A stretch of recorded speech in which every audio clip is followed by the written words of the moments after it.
Good day mga katropa. So ito, meron tayong panibagong video ngayon at ito naman ay tungkol sa Glock magazine. So ito nga pala ay WE na extended magazine. So ito yung 50 rounds. Pero kaparehas lang sila nung mga bulb, nung mga standard na magazine, no. Tapos ito nga yung kanyang issue, yung kanyang outlet valve. Ayan, malamang karamihan sa inyo na-experience yung ganitong problema. So ayan, napapansin nyo. So kulang na, no, nawala na yung kanyang circlip saka yung cover. Ayan. So ito yung circlip, tapos may cover yan. May spring pa sa loob yan saka o-ring. So ito, ayan, nawala na. So kung mapapansin nyo, kakalug-kalug na lang yung pin doon sa loob. So yung ibang ginagawa, pinapagtano ng buo, or ewan ko kung ano ginagawa pa nung iba. Pero ako, nire-repair ko. Pero optional lang naman yon. Kung halimbawa gusto nyo gamitin ng ganito lang, pwede naman yon. So gumagana pa rin siya. So subukan natin sa gas.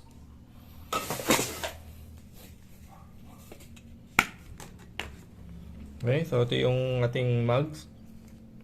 Kargahan natin.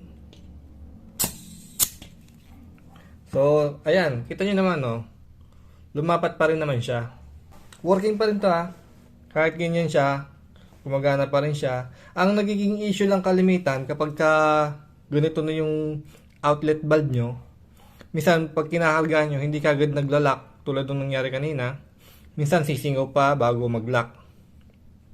So meron ganong issue. Pero sa function sa airsoft, wala namang nagiging issue. So ibig sabihin magagamit nyo siya kahit ganito lang yung itsura niya.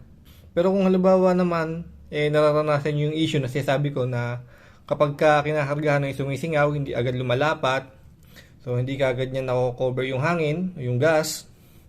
So yun, kailangan siya lagyan ng pinaka spring niya, yung katulad nung nakakabit dun sa stock, ganun.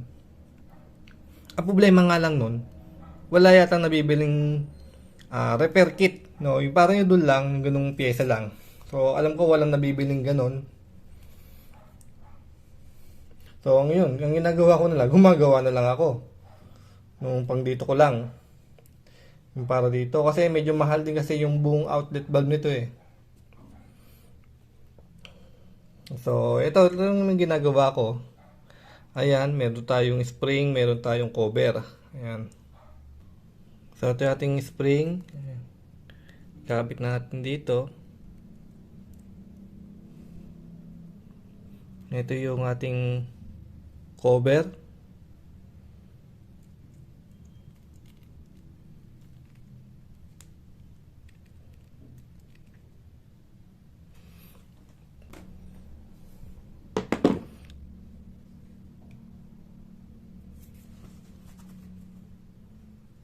Tapos ito yung ating circlip na pang-lock.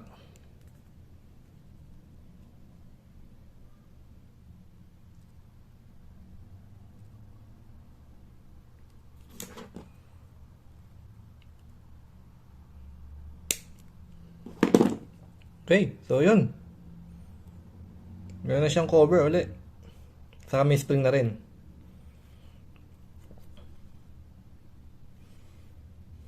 So, yun, ganun lang siya i-repair. Lalagyan mo lang siya uli ng ganun. Ewan ko kung may nabibili talaga or kung may iba pang gumagawa nun. Okay, so subukan natin ito sa labas kung okay yung performance. Hindi ko siya matesting dito kasi natutulog yung anak ko Okay? So, punta tayo sa labas. So, ito guys yung ating repair ng magazine. So, dagdag ko lang pala. So, yung sa ginawa kong cup na ito, ayan, kung napapansin nyo, mas malaki siya kaysa dun sa stock. Ayan, o. Kasi yung stock mas maliit, medyo litaw tong circlip. Medyo nakaumbok siya. Kaya, tingin ko lang na madaling matanggal yung circlip kasi nga, yung circlip yung nakausli.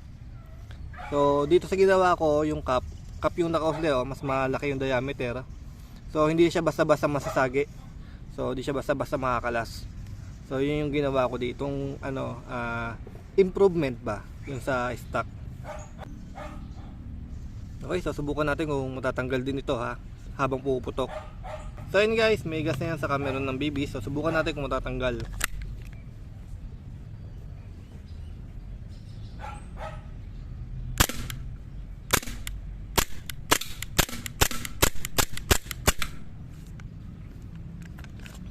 Okay, check. So, dito pa naman siya. Ayan. So, yun lang muna guys sa araw na ito. At doon sa mga hindi pa nakaka-subscribe dito sa ating channel is pakiclick yung ating subscribe button. Pati na rin yung notification bell para sa ganoon ay maging updated ka sa aking mga bagong videos. Okay? So, yun lang guys. Salamat sa panonood.